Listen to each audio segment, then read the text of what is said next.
高温末世来临那天，我原以为凭着后厨和仓库里的存粮，我们一家3口总能撑得久一点。可我那养了15年的胳膊僵野，却逼着我和爸妈节衣缩食，每天端来的不是粥水，就只是几片发蔫的烂菜叶，勉强够吊着口气。饭店里那些大米、面粉、冻肉，他却一袋不落全搬到了小青梅苏晴晴家。后来爸妈饿到浑身抽搐，躺床上连说话的力气都没有，江野却在苏家摆开了宴席，肉香混着酒气飘得老远，镇上半条街都能闻见。这世道早就颗粒无收了，苏家养的那条土狗反倒吃得膘肥体壮，比末世前还胖了2圈。直到爸妈饿昏过去，我实在撑不住，拼了最后一丝劲从苏家狗碗里抢了半只啃剩的鸡，结果被江野抓了个正着。他上来就对我拳打脚踢，鞋底踹在我肋骨上，疼得我蜷在地上直冒冷汗。晴晴家的狗怀崽了，正需要补营养，你就这么贪心？他揪着我头发把我拎起来，眼神饿得像要吃人。路边的干草人家都能嚼着填肚子，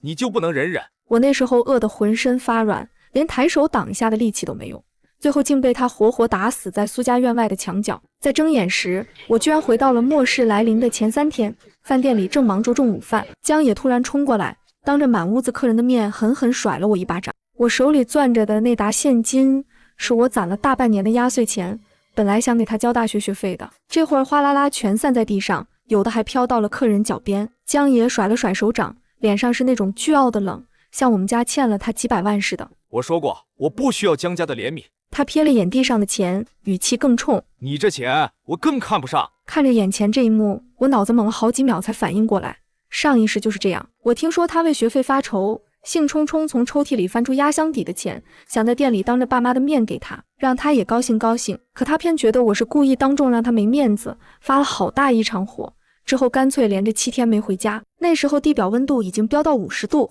大白天街上连个人影都没有，吸进去的空气像刚从火炉里捞出来，烫得肺都发疼。爸妈担心他，怕他开车出去找工作时出意外，愣是顶着高温出去寻他，结果车胎被地面烤化，2人只能步行回家，到家就发了高烧，一病不起。江野后来倒是回了家，可他连爸妈的房间都没进，转身就把家里囤的压缩饼干、矿泉水全搬到了苏晴晴家。爸妈病在床上动不了，我一个女生手无缚鸡之力，就连我藏在被窝夹层、衣柜角落的一点面包都被他翻出来，馊得干干净净。我爸妈养了他15年，吃穿用度从没亏待过他。他小时候穿的衣服比我这个亲女儿的还贵，他说想买球鞋，爸妈第2天就去县城给他买回来。可到了这种时候，他居然能狠心把我们一家人逼上绝路。后来我饿得实在没办法，哭着去求那些爸妈曾经帮过的亲戚。二伯家盖房时，我家借了3万；三婶生病时，爸妈连夜送她去医院，可换来的全是冷眼。二伯说我们家也没粮了，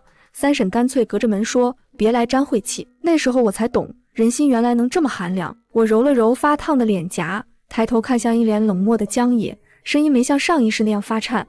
你的意思是想离开江家，以后再也不用我们江家1分钱，对吧？江野愣了2秒，显然没料到我会这么说。以前他这么甩我面子，我早就躲进后厨哭了，哪还敢跟他这么说话。果然，人群里很快走出个清秀的女孩，站到江野身边，对着我瞪眼睛。是苏晴晴，她叉着腰，一副替江野抱不平的样子。你以为你们江家有几个臭钱就能这么羞辱人吗？江野哥才不稀罕你的钱。看到他，我胸口的火蹭的就上来了。上一世，我爸妈知道江野喜欢他，一直把他当准儿喜看待。他来店里，妈妈总给他装一大袋刚炸的糖糕，他随口说一句空调吹着不舒服，爸爸第2天就给他买了台风扇。可到了末世，他拿着我们家的存粮，宁愿放烂了喂狗，都不肯给饿到快死的爸妈第一口馒头。我爸妈那15年的真心，真是为了2个白眼狼。我没像上一世那样跟他吵，只是平静地看着他，声音让满店的客人都能听见，有眼睛的都能看出来是谁在羞辱谁吧。我拿自己的压岁钱给我哥交学费，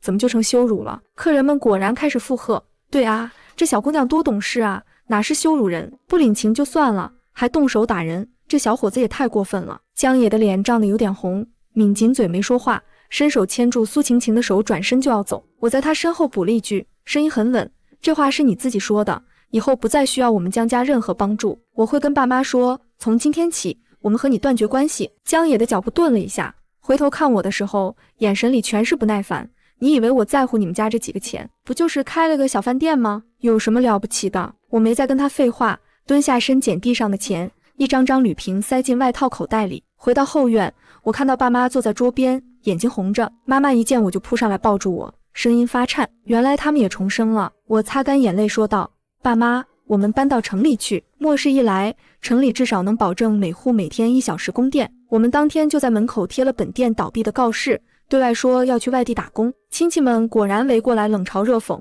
一听说我们破产，脸上全是掩饰不住的笑意。3天时间，我们连夜把城里房子的空调、冰箱装好，从批发市场买了大量米面油盐、冻肉蔬菜。大米码在墙角，冻肉塞满2个冰箱，方便面堆得快到天花板。本来给江野准备的卧室，现在全用来堆水和速食。我们还备了发电机和蓄电风扇。上一世到啃树皮的滋味太难受了，囤再多都不够。末世前一天，气温已经飙到45度。镇上宾馆老板突然打来电话，说江野带女朋友住店，让我爸付账，一晚花了2500多。爸爸语气平静，我已经跟江野断绝关系了，他欠的钱你找他要。我给发小林晓发了条消息，让他家多囤物资，没想到他回了段酒吧监控视频，江野带着狐朋狗友点最贵的酒，要记在我爸账上。酒保说不能赊账，江野当场就发作，威胁要砸了人家的店，可很快又老实下来，他的脸涨成紫红色。我爸直接发了条朋友圈，从今往后